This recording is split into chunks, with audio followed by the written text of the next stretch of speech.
Tu es tout le temps fatigué, peu importe à l'heure à laquelle tu te couches, peu importe à laquelle tu te réveilles et peu importe combien de temps tu dors. Donc on va voir ensemble les principales pistes à explorer pour voir d'où le problème pourrait venir. Et si tu veux un post par jour pour mieux gérer tes émotions, abonne-toi. Tu fais trop ou tu ne fais pas assez. L'un ou l'autre cause le même résultat. Donc je vais pas t'expliquer pourquoi trop en faire, ça te fatigue. Mais par contre, c'est vrai qu'il faut savoir que l'opposé a le même effet. Donc un phénomène qui arrive souvent, c'est que tu perds un encadrement. Donc soit tu emménages seul, soit tu n'as plus de cours ou de taf. Et sans cet encadrement, tu fais plus rien. Et moins tu as à faire, moins tu fais. Moins tu as à faire, plus les rares choses que tu dois faire vont te paraître insurmontables. En fait, les niveaux d'énergie de ton corps s'adaptent à ce que tu lui demandes. Donc là, tu vois, il n'y a pas de réponse absolue à trouver. C'est un équilibre à trouver entre pas faire trop, mais pas faire pas assez non plus. Mais rappelle-toi juste que les deux extrêmes t'affectent de la même façon. L'inflammation chronique.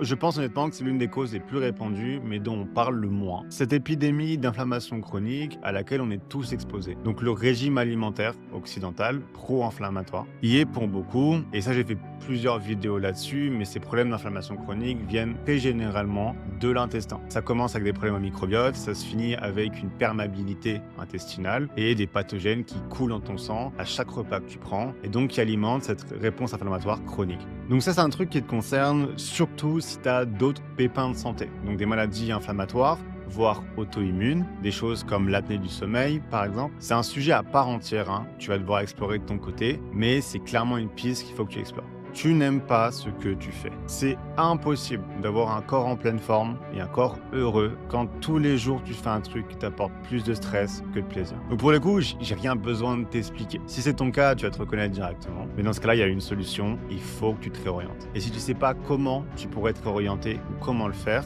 demain je sors une vidéo pour t'aider à comprendre ce que tu pourrais faire pour être heureux.